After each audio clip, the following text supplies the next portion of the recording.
Hey there, hi and hello everyone. So today I'd like to share something with you. Actually, a powerful message that I think will deeply resonate with everyone. For all those who are looking for a solution. In the shared illusion we all live in together, that we collectively refer to as the physical world,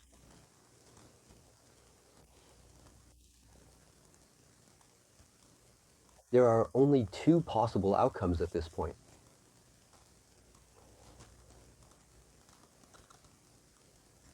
You can look at it from every angle. I think that very few of you will disagree with what I'm saying. What I'm about to tell you, because it seems obvious, there are only two outcomes in this world: death or awakening to eternal life.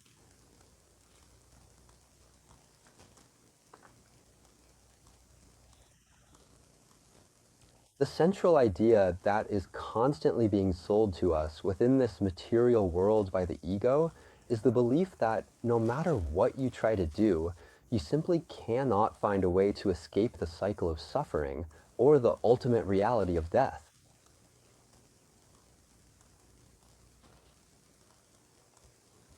Let's become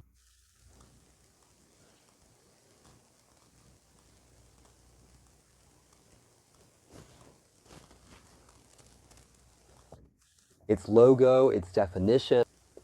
In this world, whether it's said out loud or not, since that's what this world is constantly presenting to us, a steady state of decline. Nothing that lives can truly live, but only survive while waiting for death. On every level, the plant kingdom, the animal world, the human experience, planetary, the vast stellar systems, and the galactic. It's just a matter of time. So, two possible outcomes. The one the ego sells, which is death, the promise of eternal life,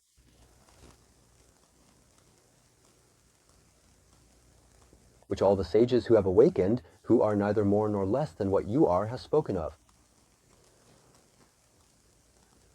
They don't have any qualities that are superior or inferior to yours.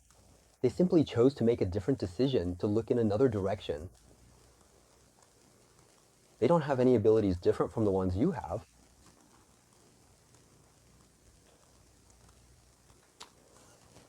Every single person who has experienced the revelation, like many of us at this very moment on earth, and who bear witness to it,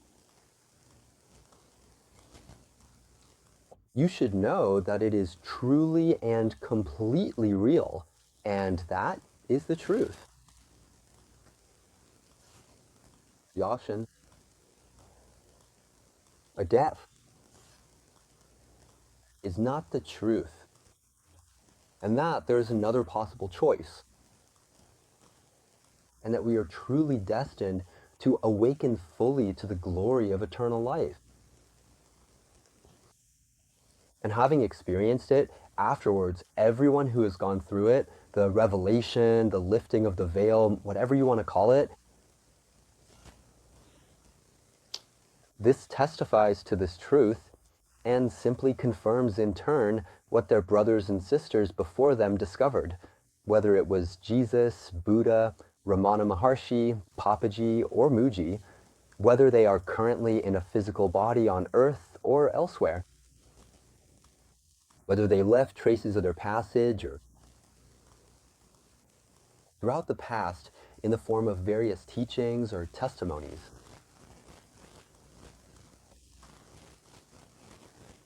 So there are really just two distinct possibilities: death or the end of everything, or eternal life.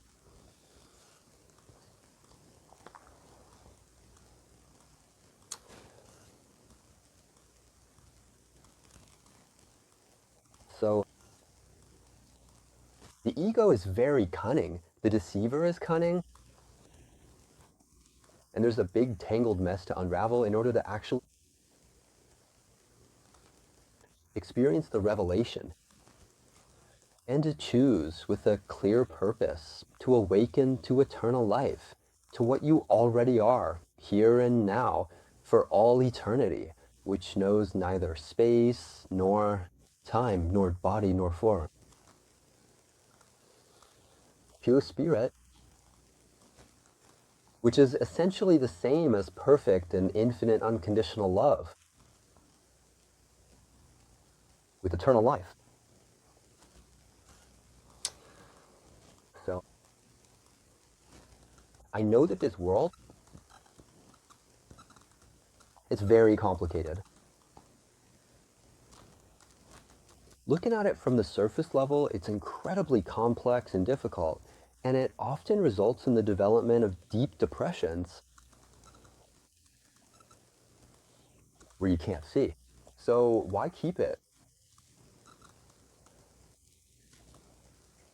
Really wanting to have hope for the overall human condition, whether on a collective level or a more individual level, in your own little personal bubble, or in a slightly bigger bubble like your family with 2, 3, 4 people, or whether it's in long-term future forecasts that are not simply going to get any better on Earth or in any other place. We dream about it.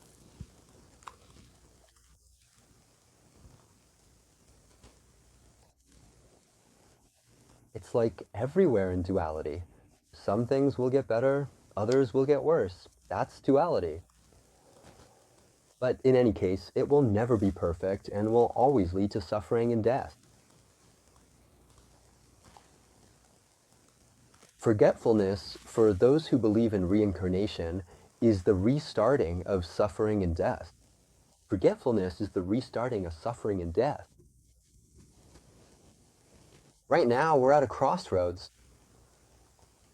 We're at a crossroads where we can pause for a moment to really look and observe in detail these two options. One of them, it appears to be very solid concrete. And the other side, for those who have not yet experienced the revelation, seems abstract, which makes sense since it hasn't yet been revealed to oneself.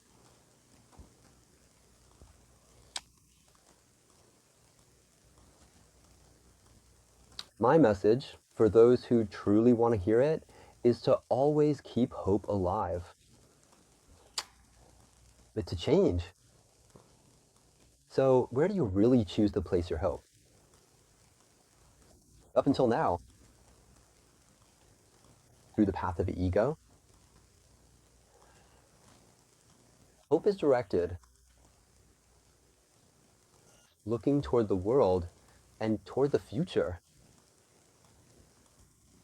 working toward the small self, toward an overall improvement in the physical condition of the body and of the human condition itself. Materialistic things, emotional, family, basically everything that is connected to the small self.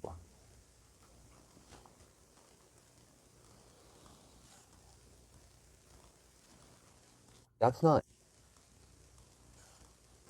the very last place where you can place all your hope. There is another place, if you can call it a place, where you can put your hope and where it will be justified, where it is truly justified to place it.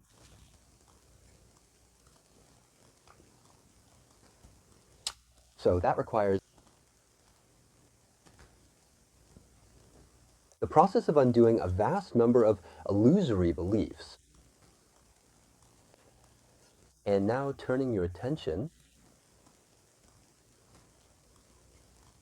towards something other than what our senses, both our physical senses and our intellect, serve as a source for our own personal entertainment, so to speak. The ordinary and somewhat mundane daily existence of the main character. In his imaginary world. So it requires a little bit of work on your part. It requires, by using the incredible and transformative power of your own personal willpower wisely, you can harness the profound and life-altering ability to make a conscious choice, which is the fundamental right and responsibility of every individual chooser. Free will. At a level that, up until this point, was hidden, concealed, and unconscious. But you can certainly do so with just a little help. Let's bring it into the light of day.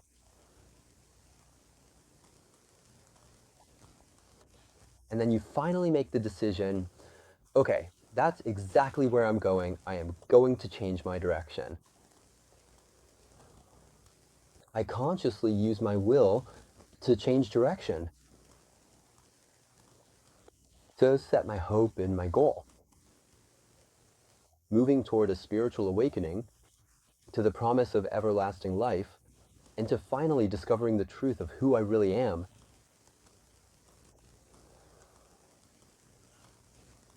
So if you're currently feeling a bit depressed,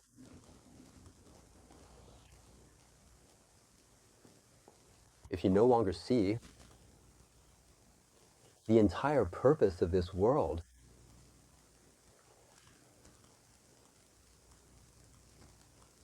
and that's where you are, to the point of wondering if it wouldn't be better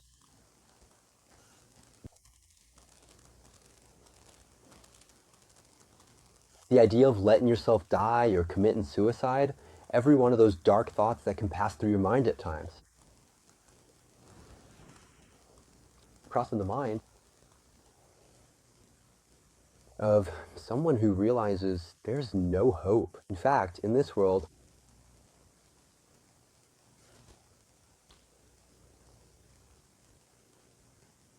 you're standing at a crossroads, which is actually good news. And from there, I can help you. Everyone who has personally gone through this revelation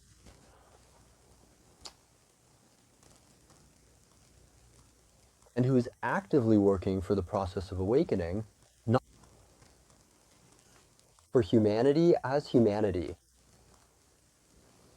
but for awakening, for what you truly and essentially are, which actually has absolutely nothing to do with humanity at all,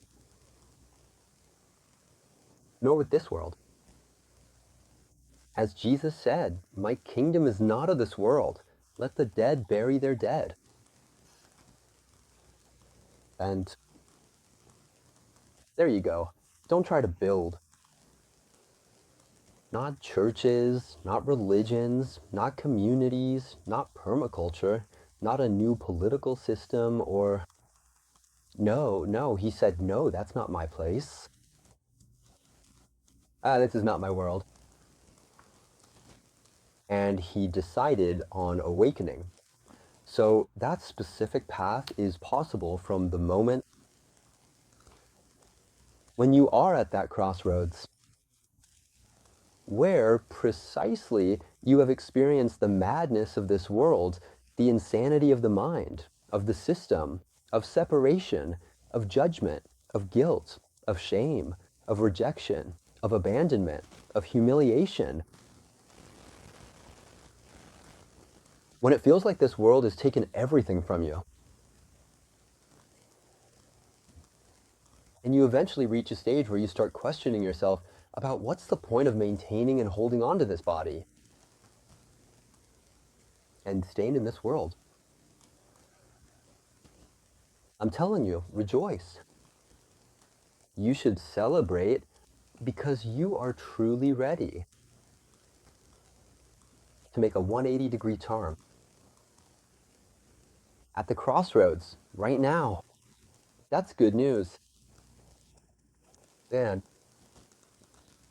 please do not hesitate for even a moment because there is significant work that needs to be done. This is just the very beginning of our long journey, and we are all in the exact same boat together on every single multidimensional level imaginable, including in the physical form of a body.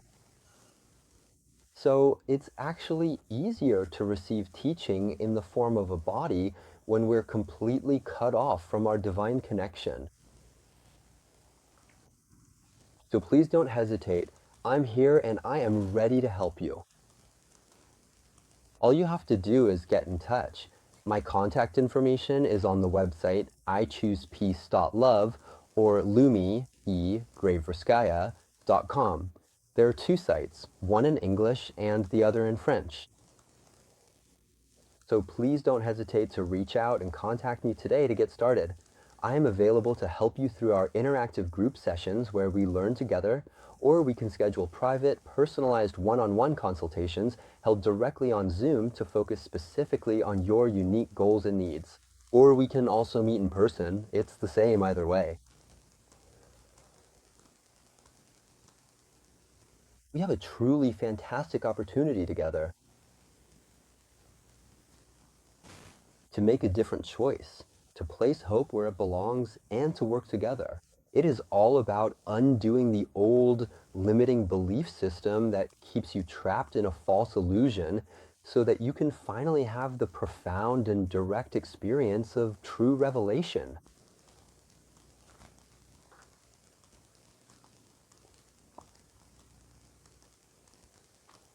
So why am I talking about this direct experience of revelation? That is because as long as you haven't experienced it for yourself, you're still just in theory, which is already quite a significant thing. When it's accepted, that's called faith. But this faith, this theory, this knowledge, which can be passed on in an intellectual form, only becomes genuinely effective and useful if it's put into practice in the daily lived experiences of illusion. For a little while longer, in order to steadily and gradually dismantle the ego and its thought system, the ego is a thought system of separation. So to undo the ego in such a way as to have as quickly as possible in time and in the evening, the profound and direct experience of revelation that will reveal you that there was never anything to worry about, that absolutely none of what we see is actually real in this world, and that the truth is far beyond any possible human description and is completely and utterly mind-blowing. And it will belong to you forever because that is exactly who you are. So there is a certain veil to be lifted. There's work to be done, there's practice to be applied, and there are teachers, quite simply, those who have experienced revelation and who pass it on. Like popcorn, like a frying pan. There are quite a large number of them at this moment. So there you have it. I invite you. Whenever you want, whenever you feel it, if you need to reach out and ask for some extra assistance and to simply help yourself, to surrender yourself. Sending you hugs, big kisses, and have a great day. See you soon. Ciao.